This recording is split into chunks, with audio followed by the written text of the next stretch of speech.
There's a city in Western Europe where two 5-foot concrete walls still separate neighbours from each other.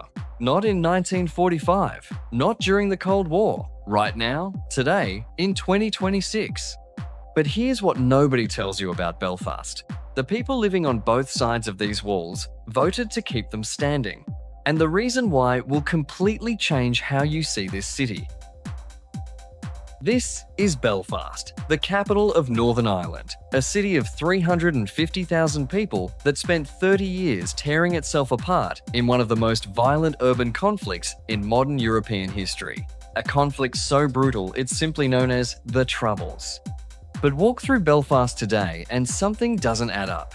Street art that once screamed political rage now draws Instagram tourists from around the world. A billion-dollar museum stands where workers once built the world's most famous doomed ship. Belfast is a city of contradictions, and those contradictions are exactly what make it one of the most fascinating places you'll ever visit. Because there's one street in Belfast where if you stand in the exact right spot, you can see two completely different worlds. Two flags, two identities, separated by a gate that still locks shut every single night. I'll take you there.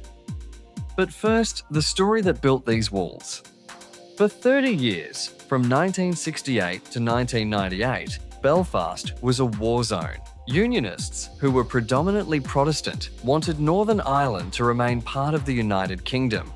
Nationalists, who were predominantly Catholic, wanted to reunify with the Republic of Ireland. Over 3 decades, more than 3,500 people were killed, 47,000 injured. Children grew up learning which streets were safe and which could get you killed simply for your last name or the school uniform you wore. In 1998, the Good Friday Agreement brought peace. The guns mostly went silent. Politicians shook hands on television. But here's what the peace agreement didn't do. It didn't remove the walls. They're called peace walls. Walls built during war to keep communities from killing each other. Walls that remain during peace because both sides are still afraid of what happens without them. Over 100 peace walls still stand across Belfast. Some concrete, some steel, some 25 feet high with barbed wire on top. And the most famous ones have gates that swing shut every evening and don't reopen until morning. Now here's where Belfast gets truly complicated. People live directly against these walls. Their back gardens end where the wall begins. And yet, this divided city has become one of Europe's hottest travel destinations. How? That story starts with a ship. On April 15th, 1912, the RMS Titanic sank in the North Atlantic, killing over 1,500 people.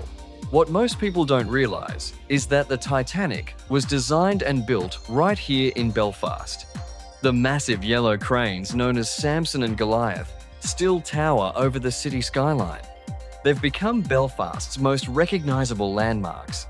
In 2012, Belfast built the Titanic Belfast Museum on the exact spot where the ship was constructed.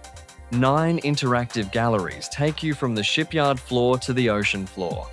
It draws over 800,000 visitors per year. Tickets run approximately £25. There's an old joke here. The ship was fine when it left Belfast. The iceberg was someone else's problem. But the Titanic Quarter represents something bigger than tourism.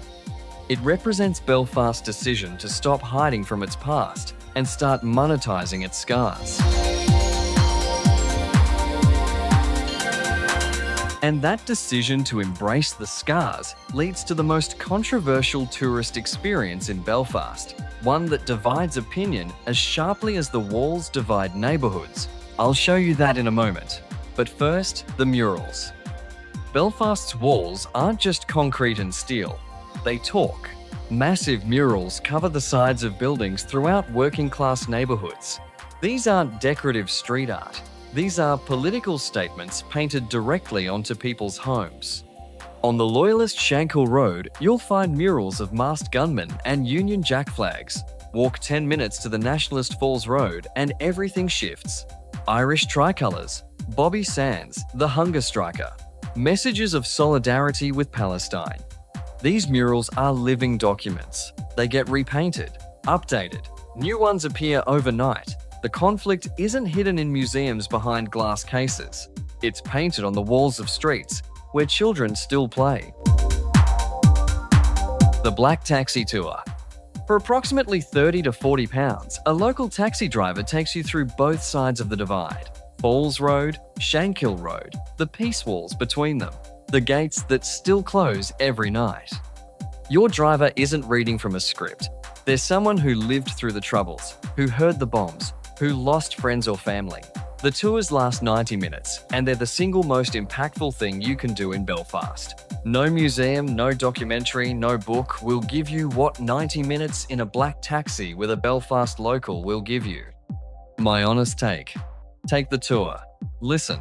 Ask questions. But remember that the stories you're hearing aren't history. For the person driving that taxi, they're memories. Now here's the Belfast that surprises everyone. The Cathedral Quarter has transformed into Belfast's creative heartbeat. Independent galleries, craft cocktail bars, some of the best live music in the British Isles. The Duke of York pub, hidden down a narrow alley, is where Belfast's creative scene gathers every weekend. St George's Market, operating since 1890, serves everything from fresh seafood to artisan baked goods every Friday, Saturday and Sunday. A full breakfast here costs under £8. For Game of Thrones fans, Belfast served as the primary filming base for all 8 seasons. The Dark Hedges, 90 minutes north, doubled as the King's Road. Getting here is cheap. Ryanair and EasyJet fly from across Europe with fares from London starting at £15. Dublin is just 2 hours south by bus for £8 to £15. Daily budget runs £60 to £100 per person, significantly less than Dublin, London or Edinburgh. Hotels in Cathedral Quarter average £80 to £130, hostels from £15. 3 things that will genuinely improve your Belfast experience. First, book the Black Taxi Tour for your first morning. Everything you see afterward will make more sense once you understand the context. Second, don't skip the Crown Liquor Saloon on Great Victoria Street. Victorian gas lamps, hand-carved wooden snugs, stained glass everywhere. It's owned by the National Trust, preserved exactly as it was in 1885. A pint costs the same as any normal pub. Third, walk between Shankill and Falls Road on your own after the taxi tour. Stand at the Peace Gate on Lanark Way. Look in both directions. See the flags change. That 10-minute walk teaches you more about this city than any guidebook ever will. The pros. One of Europe's most affordable capitals. History you can physically touch. A food and nightlife scene that's genuinely world-class. People who are the friendliest and most darkly humorous you'll ever meet. The cons. Political murals and peace walls can feel heavy, especially with young children. Rain is possible any day of the year. Some neighbourhoods carry tension during marching season in July, and conversations can become intense quickly if you're not sensitive. I started this video telling you that Belfast still has walls, over 100 of them. But here's what I promise to explain. When surveys ask residents on both sides whether the walls should come down, the majority say, no, not yet. That answer seems impossible. Who votes to keep walls? But spend time in Belfast and you start to understand. These walls aren't symbols of hatred anymore. They're security blankets. Reminders that peace is fragile. That the generation who remembers the bombs still needs something solid between them and the memories. Belfast doesn't hide its scars. It paints murals on them. It drives taxis past them. It builds museums beside them. And somehow that honesty has made Belfast one of the most compelling cities in Europe. This isn't a city that healed. It's a city that's healing, present tense. And walking through it, touching the walls, reading the murals, listening to the taxi drivers is something no other European city can offer you. Would you walk through the Peace Gate at Lanark Way? Tell me in the comments. If this story changed how you see Belfast, subscribe for more stories from the world's most extraordinary places.